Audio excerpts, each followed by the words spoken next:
Konfirmasi positif COVID-19 masih terus bertambah. Konfirmasi positif COVID-19 masih terus Kasus bertambah. positif COVID-19 di Indonesia terus Dua warga bertambah. Indonesia yang positif terinfeksi virus Terdapat corona. penambahan kasus yaitu sebanyak 3.509 kasus. Hai, apa kalian sudah melaksanakan protokol kesehatan? Terus di rumah sedia semprotan disinfektan nggak? Atau malah kalian yang semprot? Halo sahabat belajar, masih semangat belajar?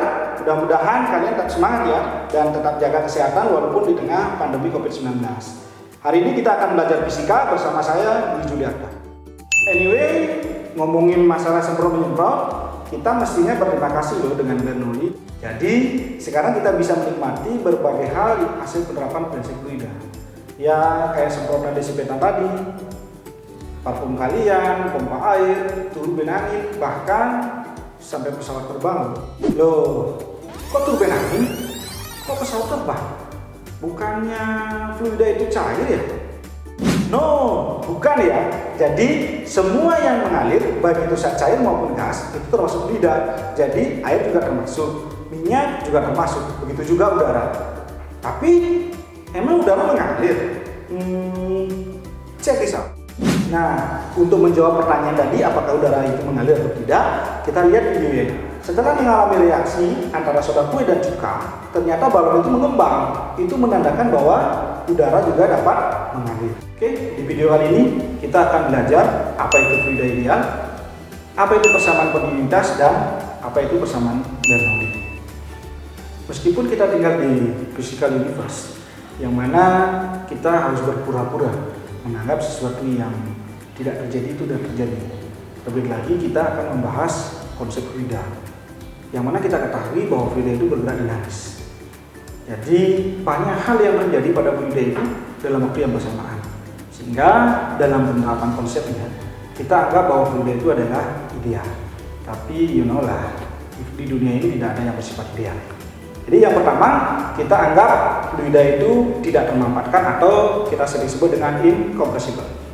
Maksudnya adalah apabila fluida ini kita beri perlakuan, maka volume dan massa jenisnya tidak akan berubah. Yang kedua, kita berasumsi bahwa fluida yang kita pelajari ini adalah alirannya laminer, artinya alirannya lurus dan sempurna, bukan turbulens seperti ini. Yang ketiga, kita anggap fluida ini tidak memiliki viskositas atau yang biasa kita sebut tidak memiliki kekentalan. Fluida yang mengalir dengan mudah seperti air maka viskositasnya rendah. Tetapi fluida yang mengalirnya susah seperti oli, minyak, atau sirup maka viskositasnya tinggi. Sahabat belajar, kita lanjutkan. Jadi ketika fluida itu mengalir, volume fluida yang mengalir tiap satuan waktunya sering kita sebut dengan debit. Yang mana debit bisa kita simbolkan dengan huruf kapital Q. Dengan satuan internasional adalah meter kubik per sekon. Nah, karena volume itu adalah luas alas dikali tinggi atau A dikali dengan X, maka persamaannya akan berubah menjadi seperti ini. Dengan kita mengganti volume itu adalah A dikali X, yang mana kita ketahui X per T itu adalah kecepatan, maka sahabat belajar bisa mencari volume per satuan waktu atau yang kita kenal dengan debit dengan mengkalikan antara luas alas dikali dengan kecepatan aliran dari fluida itu. Ada yang suka mainan selang atau pernah pecah-pecah pintu selang supaya ini lebih lancar. Nah, dari situ sebenarnya kita sudah tahu kalau luas penampang dipersempit maka aliran dari fluida akan menambah besar. Sehingga kita bisa lihat dalam persamaan A dikali V itu akan sama dengan konstan. Jadi saat luas penampang atau A-nya besar maka kecepatan atau V-nya akan mengecil. Begitu juga sebaliknya, saat A-nya mengecil maka kecepatannya akan membesar, sehingga hasil kedua ruas dari persamaan tersebut akan memiliki nilai yang sama. Hal inilah yang biasa kita sebut dengan persamaan kontinuitas. Pada awalnya, Bernoulli penasaran dengan hubungan antara tekanan darah dan kecepatan alirannya. Ia membuat model dengan menggunakan pipa dan fluida di dalamnya. Dari percobaan itu, ia menyadari bahwa semakin besar kecepatan aliran fluida, maka semakin rendah tekanan fluida itu berikan pada dinding pipa. Dan berlaku juga sebaliknya. Kemudian ia menuliskan ke dalam sebuah persamaan matematis P ditambah dengan setengah rho V kuadrat ditambah rho GH akan sama dengan konstan. Oke, mungkin di awalnya kelihatannya panjang dan susah banget ya, tapi tenang, sebenarnya sahabat belajar semua sudah pernah pelajarinya di sini. Bernoulli mendapatkan persamaan ini di didasarkan pada konsep bahwa energi di fluida yang mengalir itu konstan. Jadi, selama fluida mengalir, energi yang dimilikinya tidak akan bertambah ataupun berkurang.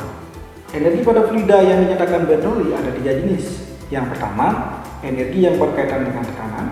Yang kedua, energi yang berkaitan dengan gerak benda atau yang biasa kita sebut dengan energi kinetik. Dan yang ketiga adalah energi yang berkaitan dengan kedudukan benda atau energi potensial.